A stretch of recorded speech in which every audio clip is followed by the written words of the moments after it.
Welcome to the DDMC 2017 NAB vodcast for Day 2 from Las Vegas, Nevada. I received a tour of the Sony booth today from Duke's technical account manager, Zach Kerr. Right at the front of their area was a spectacular new 32-foot wide 8K by 2K video wall comprised of 144 crystal LED panels with 0.02 microns between each unit. This makes the lines virtually invisible when the content is playing. Crystal LED is a new type of LED developed by Sony where the diodes are embedded in the surface of the screen.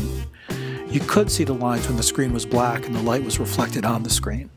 The screen took 4 days to set up with the use of machine inspection cameras to set the tolerance of each corner of each panel. A 3x3 square lists for around $60,000. Apple worked with Sony to develop this product and had it exclusively in their Apple retail stores for the last 2 years.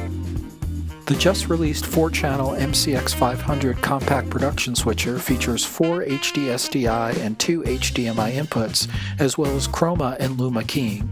It can record directly to an internal SD card while simultaneously streaming. It currently only supports Ustream, but they indicated that Facebook Live and YouTube Live were coming. It also has the ability to be controlled remotely from an iPad. It was sturdy, easy to use, and lists for just $2,500. The Sony Z150 is moderately priced at around $3,600 and features a 1-inch sensor, dual SD recording, and professional audio inputs. A planned firmware upgrade in the near future will allow the camera to also record in high dynamic range, or HDR. In looking for a camera that would be good in the field and in the studio, this camera does have the ability to control focus, iris, zoom, and other features from this link-connected device that can be mounted on a pedestal handle. Unfortunately, the remote unit is designed to control up to 3 cameras, so its optional price of around $1,000 makes this a more expensive solution for a studio camera. Speaking of cameras that can be used in the studio or the field, the Panasonic AG-UX180 is also a 1-inch sensor 4K camcorder with professional audio and dual SD cards. The difference here are the industry standard ports for iris, focus, and zoom controls that can be used by most pedestal arm controllers. This camera also sells for around $3,600.